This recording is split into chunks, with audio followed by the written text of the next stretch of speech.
অবস্থায় বিষধর সাপের কামড়ে মালদায় মৃত্যু হলো এক গৃহবধূর। যেমনটা জানা যাচ্ছে যে সেই গৃহবধূ, তার পরিবারের তিনি, তার স্বামী এবং তার পুত্র সন্তান ছিলেন। মাত্র 25 বছর বয়সী গৃহবধূ, তাকে মালদা মেডিকেল কলেজ হাসপাতালে নিয়ে যাওয়া হলে তিনি সেখানেই মৃত্যুবরণ করেন। ঘুমন্ত অবস্থায় বিষধর সাপের কামড়ে গুরুতর অসুস্থ হয়ে মালদা মেডিকেল কলেজ হাসপাতালে চিকিৎসা চলাকালীন বৃহস্পতিবার সকালে মৃত্যু হলো এক গৃহবধূর। মৃতদেহ আনা হলো ময়নাতদন্তে মালদা মেডিকেল কলেজ হাসপাতালে। মর্মান্তিক ঘটনাটি ঘটেছে হবিপুর থানার বেগুনবাড়ি এলাকায়। পরিবার এবং পুলিশ সূত্রে জানা গেছে, মৃত ওই গৃহবধূর নাম শম্পা সিংহ পাল, বয়স আনুমানিক 25 বছর। পরিবারে রয়েছে স্বামী সুরেন্দ্র পাল, পরিবারে রয়েছে এক মেয়ে এবং এক ছেলে। পরিবার এবং পুলিশ সূত্রে জানা যায়, গতকাল রাত 11টা নাগাদ ওই গৃহবধূর পায়ে একটি বিষধর সাপ কামড় মারে। গৃহবধূ চিৎকারে পরিবারের সদস্যরা ছুটে আসে এবং বিছানা থেকে একটি বিষধর সাপটিকে কৌটোর মধ্যে ভরে অসুস্থ গৃহবধূ সমেত মালদা মেডিকেল কলেজ হাসপাতালে নিয়ে আসে পরিবারের সদস্যরা। পরিবারের অভিযোগ, গতকাল রাতে সময় মতো ওই রোগীকে মালদা মেডিকেল কলেজ হাসপাতালে ভর্তি করা হয়, কিন্তু ভর্তি করার অনেকক্ষণ পরেই চিকিৎসকের বদলে নার্স চিকিৎসা করে। পরিবারের অভিযোগ, বিনা চিকিৎসাতে তাদের এই রোগী মারা গেল। তাদের আরও অভিযোগ, মালদা মেডিকেল কলেজ হাসপাতালে ওই বিষধর সাপ রোগীর সঙ্গে আনা সত্ত্বেও কেন ঠিকমতো চিকিৎসা করতে পারলেন না তারা। এই নিয়ে মালদা মেডিকেল কলেজ হাসপাতালে ক্ষোভে ফেটে পড়েন মৃত গৃহবধূর স্বামী সহ পরিবারের অন্যান্য সদস্যরা। ঘটনা ঘটেছিল, আমি বাড়িতে শুয়েছিলাম, হঠাৎ একটি সাপ বের হয়। সাপটাকে দেখতে পেলাম কিন্তু কামড়ানোর দাগ পাইনি।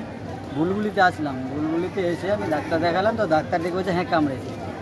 তো এবার কামড়েছে, তো ওই একটা ইঞ্জেকশন দিয়েছে, দিয়ে ভর্তি কিন্তু নেয়নি, সঙ্গে সঙ্গে ট্রান্সফার করে দিয়েছে মালদা। এবার মালদাতে আমি গেট থেকে ঢুকতে কাগজপত্র করে রেডি করে উঠলাম উপরে। উঠার পরে আমি ডাক্তারকে বলা সত্ত্বেও ডাক্তার কিন্তু সঙ্গে সঙ্গে অ্যাকশন নেয়নি।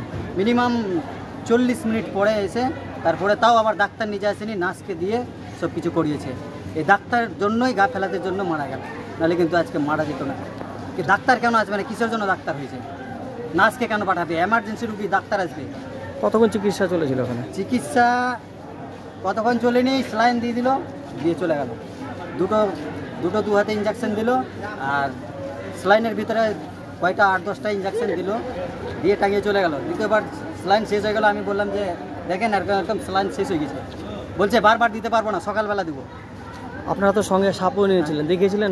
সাপটা দেখিয়েছিলাম, সাপ দেখা সত্ত্বেও সাপটা দেখিয়েছিলাম, সাপটাও দেখা যায়। কি চাইছেন আপনারা? কি চাইছেন আপনারা? কি চাইছেন? ডাক্তারের গা ফেলাতে জন্য আজকে আমার স্ত্রী মারা, কালকে অন্য জনের স্ত্রী মারা যাবে। এই জিনিসটা সংশোধন করতে হবে, যাতে দ্বিতীয়বার কোনো কারো স্ত্রী যাতে মারা না যায়। আপনার নাম? আমার নাম সুরেন্দ্র পাল, বাড়ি বেগুনবাড়ি, পোস্ট অফিস হবিপুর, জেলা মালদা। দেখেন আমার বাড়ির পাশেই, ঠিক আছে। আমাকে রাত্রি 11:55-তে ফোন করলো যে আমার বউকে সাপে কামড়িয়েছে। তারপরে আমার গাড়ি আছে, গাড়িতে করে বুলবুলিতে নিয়ে আসলাম। বুলবুলিতে নিয়ে এসে ভর্তি করা হলো। ওখানে একটা ইঞ্জেকশন দিল, স্যালাইন দিল। সুস্থ ছিল, তখনও সুস্থ ছিল, 12টা যখন দেখলো সুস্থ ছিল। তারপরে ওখান থেকে অ্যাম্বুলেন্সে মালদায় পাঠানো হলো। মালদা আসার পর আমি জানি না, ওখান থেকে আমি বাড়ি ব্যাক করি। তারপরে কি শুনলেন এখন? সাপে আদৌ কামড়িয়েছিল কিনা এটা জানি না। ও বলছিল যে সাপে কামড়িয়েছে, কিন্তু এটা আন্দাজে বলছে সাপে কামড়িয়েছে। সাপটা ধরেছিল কিন্তু সাপের কোনো চিহ্ন ছিল না, কোথায় যে কামড়িয়েছে তার কোনো চিহ্ন ছিল না।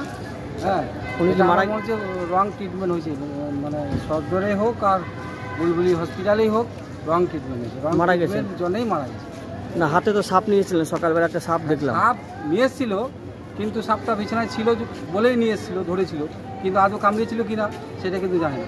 কি চাইছেন আপনারা? এটা সরাসরি একটা তদন্ত হওয়া দরকার ছিল, যে সাপটা না কামড়িয়ে না রক্ত পরীক্ষা করেই মানে ইঞ্জেকশন দিল ভুলবশতে, আর ওইভাবে মারা গেছে। আমার মনে সন্দেহ যাচ্ছে। আপনার নাম? বিশ্বনাথ বাবু।